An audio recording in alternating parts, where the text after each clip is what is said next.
আপনি কয় টাকার মালিক আর সাহাবা কয় টাকার মালিক ছিল? ওই যুগে কাগজের টাকা ছিল না, সোনার টাকা রূপার টাকা ছিল। আজকেও যাদের ঘরে পাকিস্তান আমলের 1 টাকা আছে, ওটা পুরা রূপা। তাঁতিবাজার নিয়ে যান, আমি কিনা রাখবো না 1100 টাকা দিয়া, ওটা 1 তোলা রূপা। ওনাদেরটা সোনা রূপার টাকা ছিল। তো বলছে তোমাদের উপরে আঙ্গুল উঠাবো, আঙ্গুল উঠাবে। তো বলছে ইয়া রাসূলুল্লাহ, আমরা কি করলাম আপনার উম্মতের জন্য যে আমাদের উপরে আঙ্গুল উঠাবে? আমরা তো সব বিসর্জন দিয়ে দিলাম, তারপর আঙ্গুল উঠাবে? তো দুইজনে উল্টা প্রশ্ন করতেছে, আমাদেরকে কেউ ভালোবাসবে? তা আল্লাহ রসুল বলে হ্যাঁ ভালোবাসবে কিছু লোক।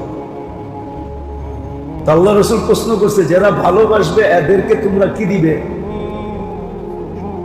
এদেরকে কি দিবে যারা তোমাদেরকে ভালোবাসবে? আবু বকর সিদ্দিক রাদিয়াল্লাহু তাআলা তো সবার আগে থাকতেন, ঠিক না? উনি আল্লাহ রসুল উনি বলতে দেরি করেন না, আমার চেহারা না আমল দিয়ে দেন। ওমর রাদিয়াল্লাহু তাআলা আনহুকে আল্লাহ রসুল জিজ্ঞাসা করতেছে, তুমি? ওনার আগে তো কখনো চাইতেও পারি না, আর চাইতেও চাই না। ওই ওনার আগে যাবো, ওইখান থেকে মনে হচ্ছে কোনোদিন তো ওনার আগে যেতে পারি না, এখন আর আগে যাওয়ার সাহস করি না, সঙ্গে সঙ্গে থাকার সাহস করতেছে। আমিও চেরানা দিব। আল্লাহ রসুল বলছে, মুখে বললে হবে না, লেখা দাও। কি করো? লেখা দাও। ওর ওলামা জিজ্ঞাসা করতে পারে, এইটা কোত্থেকে কইতেছেন আপনি, ঠিক না? কিতাবের নাম বলে দিতেছি, খুঁজা পাইলে দেখা নিয়ে ওলামা ইকরাম, আনোয়ারে সাহাবা কিতাবের নাম খুঁজা পাইলে দেখা নেওয়া যাবে। তো চাইরা না, আল্লাহ রসুল বলে লেখা দাও। তো লেখা দিছেন, জিবরিল আলাইহিস সালাম চলে আসছে।